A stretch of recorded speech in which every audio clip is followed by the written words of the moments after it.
Hello friends, welcome to my YouTube channel G study classes. तो दोस्तों, आज मैं क्लास 10th हिस्ट्री इतिहास का जो चैप्टर 3 है, जिस चैप्टर का नाम है हिंद चीन में राष्ट्रवाद, उसका मैं दीर्घ उत्तरीय क्वेश्चन आंसर लिखवाने वाला हूं।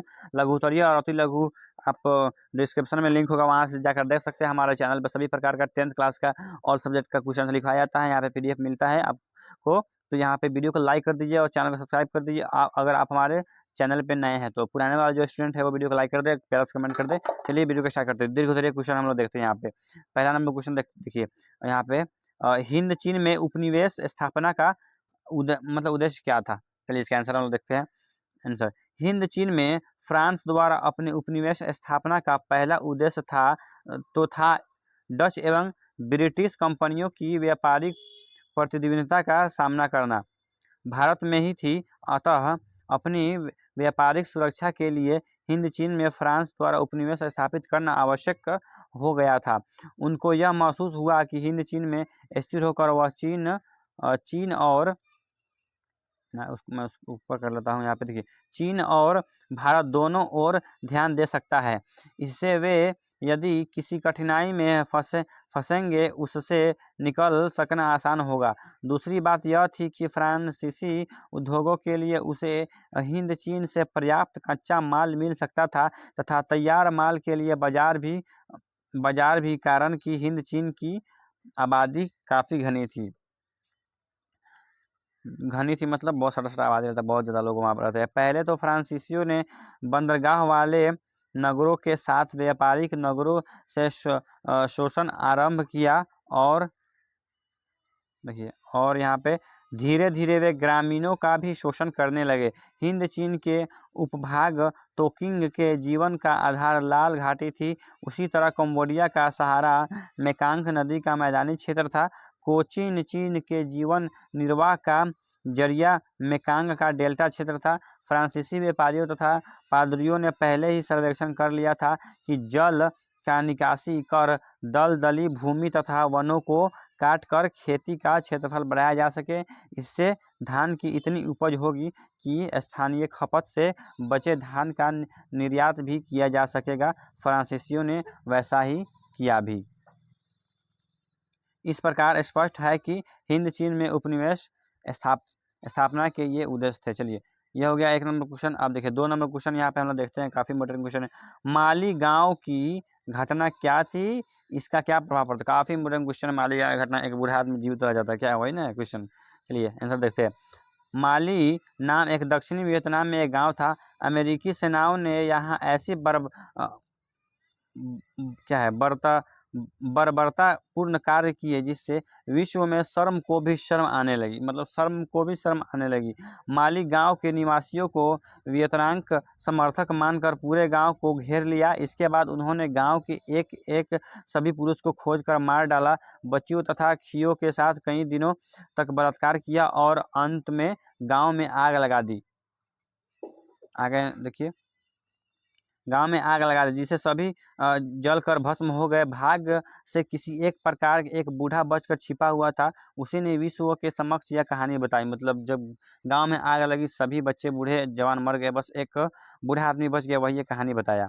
माली गाँव की इस घटना को सुन विश्व मतलब क्या मतलब अचंभित रह गया, ऐसबंद रह गया।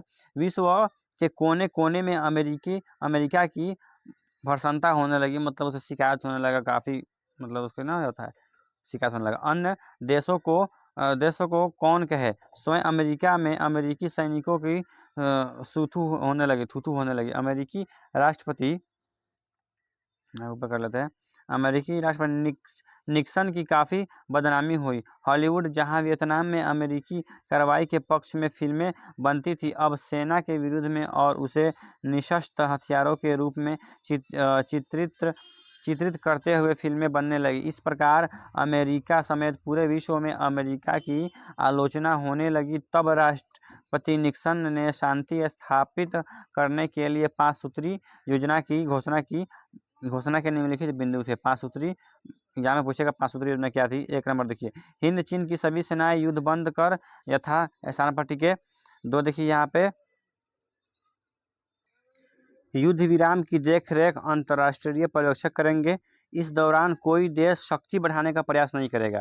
चलिए अब आगे इसको देख लेते हैं। यहाँ पे युद्ध विराम के दौरान सभी तरह की लड़ाइयाँ बंद रहेगी। 5वां नंबर देखिए, युद्ध विराम का लक्ष्य समूचे हिंद चीन में संघर्ष का अंत होना चाहिए। अब चलिए आगे यहाँ पर देखिए 5 सूत्री विभाजन योजना। राष्ट्रपति निक्सन के हिंद चीन में शांति के संबंध में 5 सूत्री योजना क्या थी, इसका क्या प्रभाव पड़ा? आंसर देखिए, आंसर हिंद चीन में शांति के संबंध में राष्ट्रपति निक्सन की 5 सूत्री योजना निम्नलिखित थी। 1 नंबर देखिए, हिंद चीन में सभी पक्ष की सेना युद्ध बंद कर दे तथा जहां पर है वहीं पर बने रहे। और यहाँ पे चलिए आगे कर लेते हैं 2 3 4 5 एक बार कर लेते हैं। यहाँ पे युद्ध विराम की देखरेख अंतर्राष्ट्रीय पर्यवेक्षक करेंगे। इस दौरान कोई देश अपनी शक्ति बढ़ाने का प्रयत्न नहीं करेगा। युद्ध विराम के दौरान सभी तरह की लड़ाइयाँ बंद रहेगी। युद्ध विराम का अंतिम लक्ष्य समूचे हिंद चीन में संघर्ष का अंत होगा। यह क्वेश्चन इंपॉर्टेंट है, आपके 5 नंबर में क्वेश्चन में आ सकता है, काफ़ी ये डिटो है। लेकिन 5 सूत्री शांति प्रस्ताव पेश कर अमेरिका ने पीठ में छुरा भोंकने का काम किया। उसने स्वयं अपने ही प्रस्ताव को अपने ही तोड़ दिया। एकाएक बिना कोई सूचना के अमेरिकी सेना ने बमबारी आरंभ कर दी। चलिए अगला नंबर क्वेश्चन देखते हैं। यहाँ पे मैं इसी में और है भी बहुत बड़ा क्वेश्चन है क्योंकि 5 नंबर पूछता है। बमबारी इतनी हुई जिसे हिरोशिमा नागासाकी से भी अधिक आंका गया, लेकिन अमेरिका को महसूस होने लगा था कि गुल हो रहे चिराग का यह अंतिम लव है। निक्सन ने पुनः एक नया प्रस्ताव 8 सूत्री योजना आगे रखी, लेकिन वियतनामियों को अमेरिकी बातों पर विश्वास नहीं रह गया था, विश्वासघात हो गया था, जिससे उन्होंने इसे स्वीकार नहीं किया। इसके बावजूद 24 अक्टूबर 1972 को वियतकांग, उत्तरी वियतनाम, अमेरिका एवं दक्षिण वियतनाम में समझौता हो गया। आगे यहाँ पे इसको कर लेते हैं। फिर भी दक्षिण वियतनाम ने आपत्ति जताई और पुनः वार्ता के लिए आग्रह किया। वियतकांग ने इसे अस्वीकार कर दिया। अमेरिका ने फिर बमबारी शुरू कर दी, जिससे हनोई नगर बर्बाद हो गया। अंततः 27 फरवरी 1973 को पेरिस में वियतनाम युद्ध की समाप्ति के समझौते पर हस्ताक्षर हो गया। समझौते की मुख्य बातें थी कि युद्ध समाप्ति के 60 दिनों के अंदर अमेरिकी सेना वापस हो जाएगी। उत्तर और दक्षिण वियतनाम परस्पर सलाह कर एकीकरण का मार्ग खोजेंगे, वियतनाम को आर्थिक सहायता देंगे। अब देखिए यहाँ पे चौथा नंबर क्वेश्चन हमारा क्या बोल रहा है कि फ्रांसीसी शोषण के साथ साथ उसके द्वारा किए गए सकारात्मक कार्यों की समीक्षा कीजिए। शोषण तो किया, लेकिन जो अच्छा काम किया वो क्या किया? आंसर देखिए, फ्रांस वालों ने हिंद चीन में शोषण तो किया, लेकिन उन्होंने कुछ विकासात्मक जैसे सकारात्मक काम भी किए। उन्होंने सर्वप्रथम कृषि उपज बढ़ाने की ओर ध्यान दिया। इसके लिए उन्होंने नगरों का विकास किया ताकि सिंचाई की सुविधा बढ़े। निम्न भूमि जसाला भर पानी भरा, देखिए पानी भरा रहता था और जमीन दलदली हो गई थी, वहां से पानी निकासी का उपाय किया और दलदलों से को सुखाकर जमीन को खेती के योग्य बनाया। जंगल को भी कृषि भूमि के योग्य बनाया गया। इन प्रयासों का परिणाम हुआ कि 1931 तक वियतनाम विश्व का तीसरा बड़ा चावल निर्यात देश बन गया। रबड़ी के बागान लगाए गए। हालांकि इन कार्यों में जिन मजदूरों को लगाया गया उनसे एक तरफा अनुबंध किया गया, जिससे उनका शोषण भी हुआ, लेकिन उपज बढ़ाने से देश में खुशहाली भी बढ़ी। हिंद चीन में पूरे उत्तर से दक्षिण तक संचारात्मक विकास तेजी से हुआ। विस्तृत रेल नेटवर्क तथा सड़क का जाल सा बिछ गया। शिक्षा के क्षेत्र में भी फ्रांसीसियों ने हिंद चीन में कुछ काम किया। परंपरागत स्थानीय भाषा के साथ चीनी भाषा की शिक्षा अभी यहाँ पे दी जा रही थी, लेकिन प्रमुखता फ्रांसीसी भाषा को ही दी जाती थी। स्थानीय जनता तथा फ्रांसीसियों के जीवन स्तर में काफ़ी अंतर था। फिर भी जो शिक्षा मिली उसी से लाभ उठाकर छात्र छात्राएं राजनीतिक पार्टियां बनाने लगे, जो आगे चलकर देश के लिए काफ़ी लाभजनक रहा। 5 नंबर क्वेश्चन देखिए, हिंद चीन में राष्ट्रवाद के विकास का वर्णन करें। इंपोर्टेंट क्वेश्चन 5 नंबर में पूछ सकता है, काफ़ी इंपोर्टेंट। इसको वीडियो को देखिए, वीडियो को लाइक कीजिए, चैनल को सब्सक्राइब कीजिए। यहाँ पे चलिए आंसर, 20वीं शताब्दी के आरंभ से ही हिंद चीन के युवक यूरोपीय संपर्क में आने लगे थे तथा फ्रांसीसी के साथ अंग्रेजी की पढ़ाई भी करने लगे थे। यूरोपीय देशों में उन्हें स्वता तथा परतंत्र में अंतर समझ में आने लगा। फान बोई चाउ ने the history of the loss of Vietnam लिखकर युवकों में हलचल पैदा कर दी। इसी फान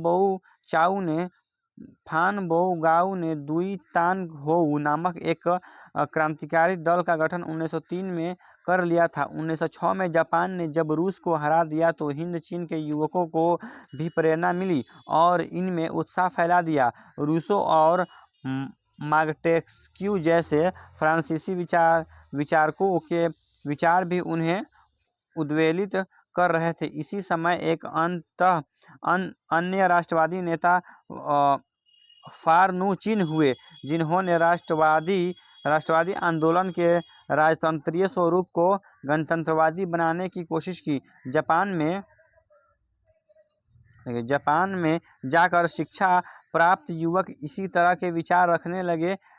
सन यात सेन के नेतृत्व में चीन में सत्ता परिवर्तन ने इन्हें और भी प्रोत्साहित किया। इसी प्रकार ने वियतनाम कुबान कुफ होउ वियतनाम मुक्ति एसोसिएशन की स्थापना कर ली। आगे कर लेते हैं। प्रथम विश्व युद्ध 1914 से 18 तक चला था। जब प्रारंभ हुआ तो हिंद चीन के युवकों में भी राष्ट्रवाद की भावना भरने लगी। 1914 में ही इन देशभक्तों ने वियतनामी राष्ट्रवादी दल नामक एक दल का गठन किया। इस दल का पहला अधिवेशन कैटन में हुआ, लेकिन प्रशासियों ने इस दल को कुचल दिया। इससे हिंद चीन के युवकों में और जोश भर गया। अब उनके द्वारा पूरी तरह से फ्रांसीसी शासन को उखाड़ फेंकने की बात यहाँ पे क्या करें सोची। देखिए यहाँ पे आपका दीर्घ उत्तरीय क्वेश्चन यहाँ पे हिंद चीन में राष्ट्रवाद चैप्टर 3 खत्म हो गया। अब आप हमारे चैनल पर जाइए, वहाँ पे अगर आपको छूट गया है कोई भी, वहाँ पे आप क्वेश्चन देख सकते हैं और अगला वीडियो आएगा। इसके लिए आप हमारे चैनल को